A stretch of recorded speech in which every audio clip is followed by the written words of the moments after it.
Assalamualaikum warahmatullahi wabarakatuh. Selamat pagi, selamat bertemu lagi di channel edukasi Pixie Ganesha. Perkenalkan, nama saya Muhammad Prakasa. Kebetulan saya yang diberi tugas untuk mengajar mata kuliah Java Programming 2, yaitu Mobile Programming. Sebelumnya, pertama-tama saya ingatkan kembali, walaupun kita sudah melewati masa-masa sulit pada saat COVID merajalela, tapi tetap biasakan untuk menjaga kesehatan, menjaga jarak, mencuci tangan, dan menggunakan masker. Di program taping sekarang, saya sudah berada di ruangan yang sudah sterilisasi oleh pihak Pixie Ganesha, jadi saya mohon izin untuk membuka masker saya. Oke, hari ini kita mulai mata kuliah baru, yaitu pemrograman Java 2, atau lebih dikenal dengan mata kuliah Mobile Programming. Pertanyaannya keluar nih buat rekan-rekan mahasiswa semester 4-5 nih. Nah, hal yang paling penting ketika kita ngomongin aplikasi mobile, apa yang dipikirkan kalian? Mungkin yang dipikirkan adalah, oh sekarang zamannya Android pak, sekarang zamannya iOS pak, zamannya Windows pak. Enggak, itu terlalu luas. Kenapa? Yang dibawa di sini sesuai dengan mata kuliah kita akan membahas bagaimana mobile programming yang dahulunya core-nya dari Java ME atau Mobile Edition menjadi Android. Nah, pertanyaannya, rekan-rekan mahasiswa ada yang pernah pakai Java ME? Nggak ada. Atau mungkin pura-pura lupa. Gini, Java ME itu merupakan produk lama. Kalau mungkin kalian tahu handphone Nokia itu Engage, atau kalian biasa download aplikasi Webtrick, nah itu Java ME Mobile Edition. Jadi ketika kita berbicara mobile programming berbasis Java, kita hanya mempelajari dua hal, yaitu membahas Java ME dan membahas Android. Tapi tenang, karena Pixie sudah mengikuti standar internasional untuk mobile education-nya pakai Android, maka nggak akan belajar Java ME. Lagi pula juga device-nya susah. Kalian harus tahu HP Nokia yang dulu yang zaman Ericsson, Sony, dan lain sebagainya. Itu HP lama yang kalau kalian tahu mungkin bisa cari nih. Di internet ada namanya Engage, Nokia Engage. Apalagi 7650, 6300, Xperia. Wah, udah banyak lah, itu HP lama. Dan itu berjalan menggunakan Java Mobile Edition. Pertanyaannya, Pak, kenapa harus dipelajari? Enggak dipelajari, tapi adalah sebuah introduce pengetahuan kalian. Jadi Java ME itu merupakan platform untuk Mobile Edition Programming yang basisnya masih internetnya apa kalau kita sebut sekarang Edge 2G, yang walaupun notabene 2G udah dimatiin. Sekarang di 2022 udah 5G nih. Tapi 5G itu berjalan di jaringan, bukan berjalan di aplikasi. Jadi nggak ada ngaruh mau kalian HP Androidnya 5G, 4G. Yang penting kalian paham bahasa pemrograman Androidnya, kalian bisa bikin aplikasi. Nah, hal yang pertama kita tahu yaitu apa coba? Perbedaannya nih. Apa sih perbedaan Java Mobile Edition dengan Android? Dari sisi developer side ya. Nah, ini merupakan dokumen awal. Tabel yang ditunjukkan di sini merupakan tabel yang dikeluarkan pada saat pertama kali Android ada, bukan saat ini. Jadi yang saya compare adalah ketika Java Mobile Edition berakhir, lalu end user berubah ke mobile Android, perbandingannya seperti ini. Kalau dulu Java ME itu dia cuma bahasanya Java doang. Kalau di Android bahasa pemrogramannya bisa pakai Java, C++, Spring, dan lain sebagainya. Yang paling baru sekarang bisa pakai Kotlin. Dulu kalau file extension Java ME .jar, pernah tahu kan? Nah, .jar itu merupakan leveling Java paling awal. Di Java itu ada J2ME, ada J2EE, J2SE, Java Mobile Edition, Java Enterprise Edition, Java Special Edition. Nah, tapi Android tidak ada di Java. Dulu yang mengeluarkan Java itu anak orang-orang Sun Microsystem. Itu perusahaan yang disebut apa ya? Perusahaan yang bersifat charity. Jadi perkumpulannya aja. Mereka bikin bahasa pemrograman namanya Java ya. Kalau penemunya jelas lah, kita udah bahas sebelumnya, itu James Gosling. Nah, kalau dulu ketika kita ngomongin Java Mobile Edition itu nggak ada official market. Jadi selama kalian punya jar, kalian download. Tapi kalau Android sekarang ada yang tahu? Ya, kita pakainya Play Store. Tapi sebelumnya nggak ada yang namanya Play Store. Dulu semuanya nginstalin kayak kalian install aplikasi setup di komputer. Nggak ada Play Store gitu. Kenapa? Karena ketika proses pembuatan masih beta dan belum diakuisisi Google. Lalu kapan Pak diakuisisi? Nah, kalau diakuisisinya kita harus balik di dulu 2005. Mungkin kalau kalian sekarang kelahiran anak milenial 2000 baru 5 tahun. Jadi Google itu dulu mengakuisisi Android Incorporation pada 2005. Sebenarnya Android Incorporation itu perusahaan yang bergerak di bidang aplikasi ponsel. Perusahaan ini berbasis di California, Amerika. Jadi nggak ada orang Indonesia di sana. Jadi ketika Android pertama booming, yaitu adanya di Amerika. Pendirinya salah satunya itu yang kita kenal dengan Andrew Rubin. Yang saat ini, sampai detik ini dibuat, dia adalah salah satu Google Mobile Platform yang berprofesi sebagai pembuatan aplikasi di Google Mobile. Nah, jabatan beliau direktur. Rumornya ada yang unik nih. Jadi, Google itu semua jeli sekali ketika akan mengakuisisi perusahaan. Contoh, dulu Google mau beli Yahoo. Yahoo nggak mau ngejual, ya udah dia nggak ngambil. Tiba-tiba lambat laun Yahoo collapse, harganya murah, dibeli sama yang lain. Tahu YouTube? Yang punya Google. Eksploitasi Google dalam melihat perkembangan teknologi itu merupakan base hunting apps-nya lah. Google tuh punya orang-orang Scott talent yang tahu, oke, ini bakal naik daun, ini bakal naik daun. Sampai sekarang contoh, Anda tahu kalau mau mencari data, cari data di mana? Buka browser kan? Ditulisnya apa? Google.com. Padahal Anda pakai Microsoft Edge yang notabene sudah disiapkan oleh Microsoft dengan search engine namanya Bing. Ada yang pernah pakai Yahoo Search? Jarang. Kenapa? Karena Google sudah jadi benchmark. Oke, kita butuh data pencarian di sana.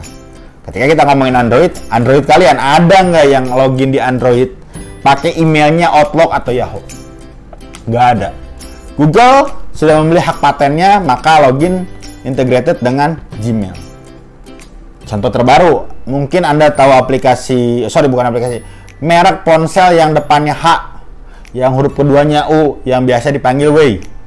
Dia dari Cina dan berasumsi bahwa dia tidak akan pakai Google. Akhirnya dia bikin OS sendiri. Lihat perbandingannya. Anda tahu iOS? iOS jalan. Tapi ketika kalian pakai iOS, loginnya tetap Gmail.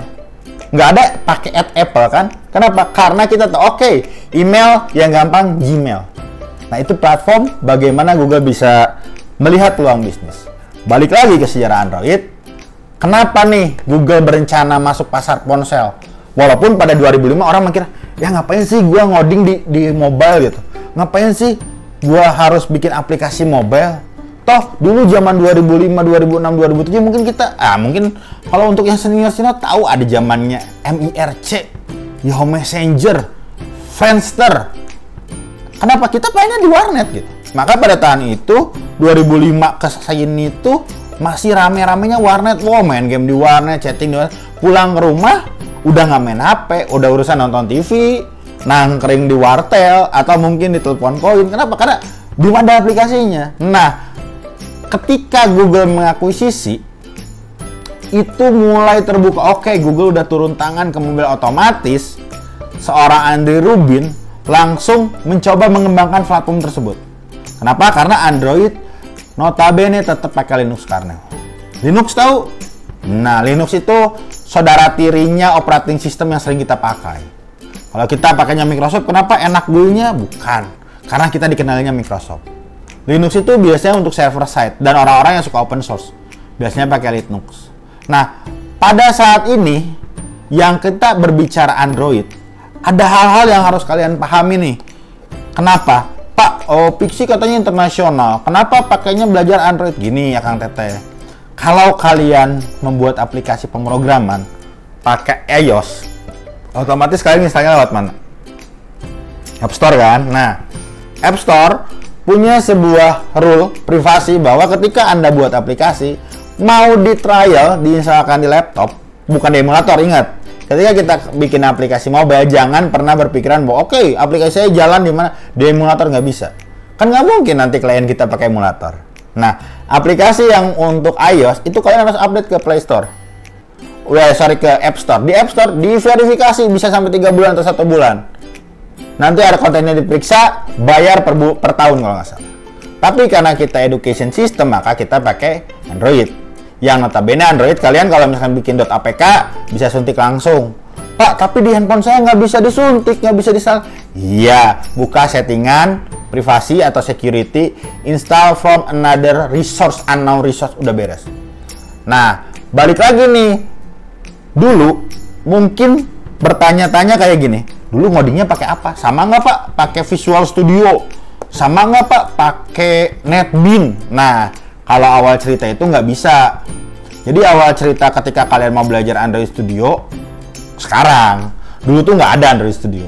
Semua berbasis Sun. Ada yang tahu aplikasinya? Ya, kita pakai namanya Eclipse. Pak, Eclipse itu apa? Nanti tenang. Sebelum ke sana kita mulai dulu pengenalan.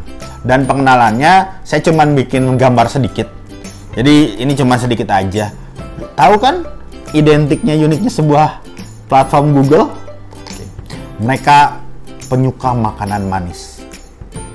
Kenapa saya bisa ngomong? Coba kalian perhatikan. Dulu waktu Android publish untuk user, ada publish Android 1.3, yaitu Capcake, Donut, Enclair, Froyo, Gingerbread, Lollipop, dan lain sebagainya. Dan itu alfabetik dengan, saya nggak tahu sekarang udah Marshmallow atau Nougat atau Oreo, MNOP atau Pie. Saya nggak tahu apapun itu. Kalian lebih paham lah. Kalian bisa searching. Tapi identik Google suka makanan manis. Nah, sekarang ada aturan yang Akang Teteh. Ketika kalian akan membuat aplikasi berbasis Android, tolong pastikan kalian memilih versi Android resource yang tepat.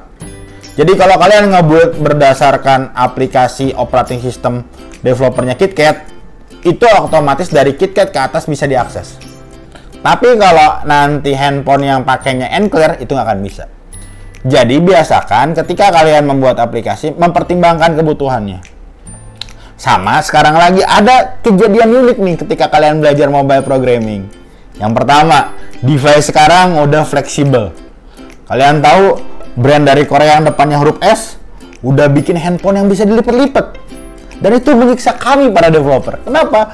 Karena bentuk layar, kalau kayak gini sih gampang ya, kita tinggal scroll, layarnya fixes. Tapi kalau dilipat, nah itu ada aturannya. Jadi ketika belajar mobile programming itu ada beberapa bidang yang harus kalian pelajari. Pertama, kalian mempelajari bidang UX, user experience. Jadi nggak bisa langsung, oh saya jago ngoding, nggak bisa. Kenapa? Karena kita bikin aplikasi untuk end user, bukan buat kita sendiri. Yang kedua, ada bidang UI, yaitu representatif dari UX menjadi UI. Pak, gimana? Jadi gini, kalau UX itu desainer nge-sketsa kasar. UI-nya dia menggambar lebih rapi. Pak, masih bingung? Tenang. Kalian kuliah di Pixi, semua dosen di Pixi paham semua UI UX. Yang kedua, kalian belajar front end. Front end-nya gimana Pak? Ya UI-nya nanti kalian. Front end di sini biasanya untuk desainnya itu pakai CSS. Kenapa? Karena ketika kalian belajar Android, yang kita pelajari adalah XML. Yang kedua, Core Engine apps-nya. Core Engines di mata kuliah ini ada dua nih. Ada Kotlin, ada Java. Kalau kalian mau ngoprek sendiri, belajar Kotlin. Tapi karena sesuai aturan kampus bahwa kita judul mata kuliahnya pemrograman Java, maka nanti Android programmingnya kita pakai Java. Nah, sampai sini dulu nih, ada pertanyaan nggak? Mulai kebayang kan? Nah, hal yang paling penting adalah kita akan lanjut ke pertemuan selanjutnya, kita bahas Eclipse, kita bahas IDE.